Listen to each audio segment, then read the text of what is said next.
കഴിഞ്ഞ ഞായറാഴ്ച ഞാൻ കേരള പോപ്‌കോണിൽ പോയി അറ്റൻഡ് ചെയ്തിരുന്നു. അതിന്റെ ഒരു വീഡിയോ ഞാൻ ചെയ്തിട്ടുണ്ടായിരുന്നു. അങ്ങനെ അവിടെയുള്ള ചില കോമിക്സുകളൊക്കെ ഇങ്ങനെ നോക്കി നടക്കുമ്പോഴായിരുന്നു ഒരു കോമിക്സിന്റെ കണ്ണിൽ പെട്ടത്. ഒടയൻ എന്നു പേരായിട്ട്. അതിന്റെ കവർ പിക്ക് ആയാലും ശരി, നമ്മള് കഥകളിയിൽ കണ്ടിട്ടുള്ള പച്ചവേഷത്തിന്റെ ആ ഒരു ഫേസ് മേക്കപ്പും, അല്ലെങ്കിൽ ഒരു മാർഷൽ ആർട്സ് ആണ് ഇതിന്റെ മെയിൻ ആയിട്ടുള്ള തീം എന്ന് കാണിക്കുന്ന രീതിയിലുള്ള ഒരു കവർ പിക്ക് ആയിരുന്നു. അങ്ങനെ ആ കോമിക്സ് അത് പ്രോഗ്രാം കഴിഞ്ഞ് വന്നതിന് ശേഷം ഞാൻ വായിച്ചു നോക്കി. 2 വോളിയാണ് ഇപ്പൊ റിലീസ് ആയിട്ടുള്ളത്. ഒടയൻ ആരംഭം ആൻഡ് ഒടയൻ യുദ്ധം. ഈ 2 വോളിയും നല്ല കിഡിലൻ എക്സ്പീരിയൻസ് ആയിരുന്നു. അത് എടുത്തു പറയാതെ വയ്യ. കാരണം നമുക്കെല്ലാവർക്കും അറിയാം മിത്തോളജി അനുസരിച്ചിട്ട് പരശുരാമൻ മഴുവെറിഞ്ഞ് കേരളം സൃഷ്ടിച്ചു എന്നുള്ളത്.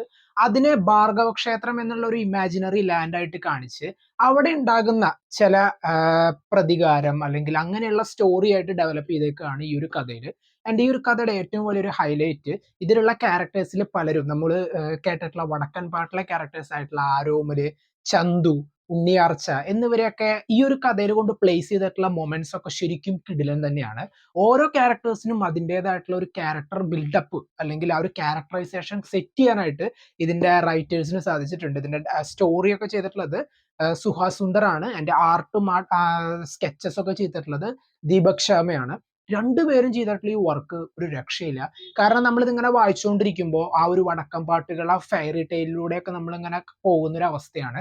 ആ കാലഘട്ടത്തിൽ നിന്നിരുന്ന ഒരു അടിമത്വ സമ്പ്രദായം അല്ലെങ്കിൽ ഒരു 15-16 നൂറ്റാണ്ടില് കേരളത്തിലേക്ക് പോർച്ചുഗീസുകാർ വന്ന സമയത്തൊക്കെയുള്ള ചില സീൻസിനൊക്കെ സിമിലറൈസ് ചെയ്തിട്ടാണ് കഥ ഇങ്ങനെ പോകുന്നത്. സാമൂതിരി വലിയൊരു ഇമ്പോർട്ടന്റ് റോൾ ഈ ഒരു കഥയിൽ കൊടുത്തിട്ടുണ്ട്.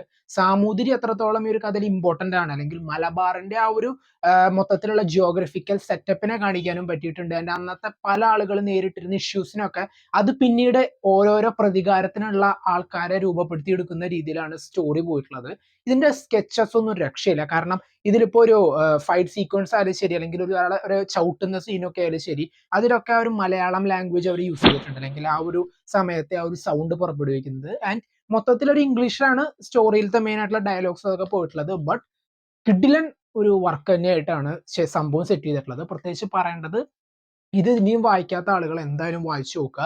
കാരണം ഈ സ്റ്റോറി ഇങ്ങനെ പോകും തോറും നമുക്ക് ഒരുപാട് രീതിയിലുള്ള രോമാഞ്ചിഫിക്കേഷൻ പ്രൊവൈഡ് ചെയ്യുന്ന ഒരുപാട് മൊമെന്റ്സ് ഉണ്ട്. പ്രത്യേകിച്ച് ഏകദേശം ഒരു 5 വോളിയം ആയിട്ടാണ് ഇവർ റിലീസ് ചെയ്യാൻ പ്ലാൻ ചെയ്തിട്ടുള്ളത്. 2012 ഇതിന്റെ ഈ 2 വോളിയംസ് ഇപ്പോൾ റിലീസ് ചെയ്തിട്ടുള്ളത്. ബാലൻസ് ഇപ്പോൾ ഇനി ഉടൻ തന്നെ റിലീസ് ചെയ്യും. പ്രതിയോഗിതം എന്നുള്ള പേരിലാണ് റിലീസ് ചെയ്യുക, തേർഡ് പാർട്ട്. ഈ ഒരു ക്യാരക്ടേഴ്സിനെ കൊണ്ട് നിർത്തിയിട്ടുള്ള ഒരു മൊമെന്റ് ഇപ്പൊ രണ്ടാമത്തെ ബുക്കിൽ അവസാനിപ്പിച്ചിട്ടുള്ളതൊക്കെ വളരെ കിടിലനായിട്ടുണ്ട്. പേര് കേൾക്കുമ്പോൾ നമുക്ക് തോന്നും ഇതെന്താ ഒടിയൻ എന്നുള്ള പേര് ഒടയൻ എന്ന് പറയുന്ന പോലെയെന്ന്. ബട്ട് സംഭവം ശരിയാണ്. കാരണം മുടിവിദ്യനെ കുറിച്ചിട്ടും ഒരു മെൻഷനിങ് വന്നിട്ടുണ്ട്. അതുപോലെ പൂഴിക്കടകൻ, അങ്ങനെയുള്ള കളരിയാണ് ഇതിലെ ഏറ്റവും മെയിൻ ആയിട്ടുള്ള ഒരു ബാക്ക്ഗ്രൗണ്ട്. ആ കളരിയിൽ നിന്ന് പഠിച്ചിറങ്ങിയ പല ആളുകളും ഒരു ആൾട്ടർനേറ്റ്, ഒരു നോൺ ലീനിയർ നരേഷൻ ആയിട്ടാണ് ഇടയ്ക്കിടയ്ക്ക് പോകുന്നത്. ഈവൻ അധികം ഫ്ലാഷ് ബാക്കിലേക്ക് വലിച്ചു നീട്ടാതെ ആ ഒരു മൊമെന്റിൽ എന്താണ് ഫ്ലാഷ് ബാക്കിന്റെ ഇമ്പോർട്ടൻസ് എന്ന് കാണിച്ചുകൊണ്ട് കഥ ഇങ്ങനെ പോകുന്നുണ്ട്.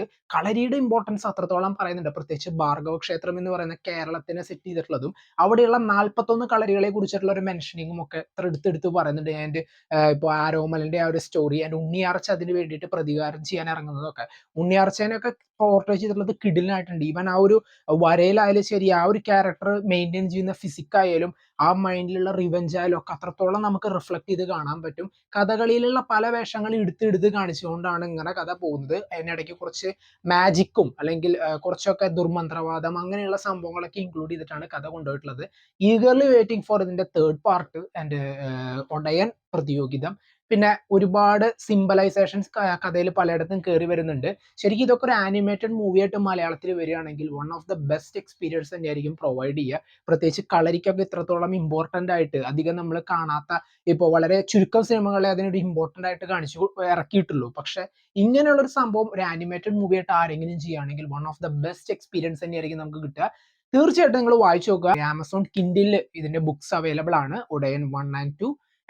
ഈ പുസ്തകം വായിച്ചവർ നിങ്ങളുടെ അഭിപ്രായം കമന്റ് ബോക്സിൽ നോട്ട് ചെയ്യുക. Until then